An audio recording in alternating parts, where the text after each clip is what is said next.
29 दिसंबर से 4 जनवरी के सप्ताह के बारे में भगवान की चेतावनी। इस हफ्ते कुछ बड़ा होने वाला है।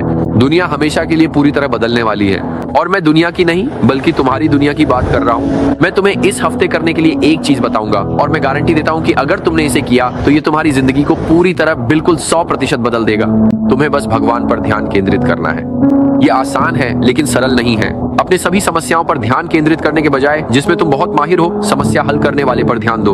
उन सभी चीजों पर ध्यान देने के बजाय जिन्हें तुम नियंत्रित नहीं कर सकते, भविष्य, समय, परिणाम, लोग क्या कहेंगे, सोचेंगे या करेंगे, उस पर ध्यान दो जो सब कुछ नियंत्रित करता है। जिस चीज को तुम सबसे ज्यादा देखते हो वही सबसे ज्यादा मजबूत बन जाती है। बाइबल में पतरस के बारे में सोचो। जब तक पतरस का ध्यान यीशु पर था वह पानी पर चल रहा था, लेकिन जैसे ही उसने मुड़कर तूफान पर ध्यान देना शुरू किया वह डूबने लगा।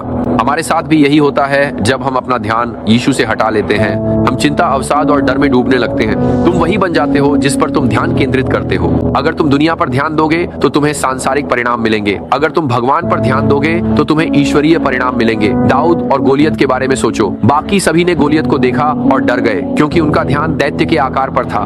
दाऊद आया और बोला, अरे तुम लोग एक दैत्य से डर रहे हो? क्या तुम्हें पता है कि हमारे साथ कौन है? दाऊद का ध्यान दैत्य के आकार पर नहीं था, उसका ध्यान अपने भगवान के आकार पर था। बाकी सभी लोग दैत्य की तुलना अपने आप से कर रहे थे, लेकिन दाऊद दैत्य की तुलना भगवान से कर रहा था। भगवान का गणित। इस हफ्ते जो भी आएगा वह भगवान से बड़ा नहीं होगा। दाऊद ने गोलियत का सामना किया। उसने गोलियत की खतरनाकता नहीं बल्कि अपने भगवान की महानता बताई। अपने भगवान को समस्याओं की बड़ी होने की बात बताना बंद करो। समस्याओं को बताओ कि तुम्हारा भगवान कितना बड़ा है।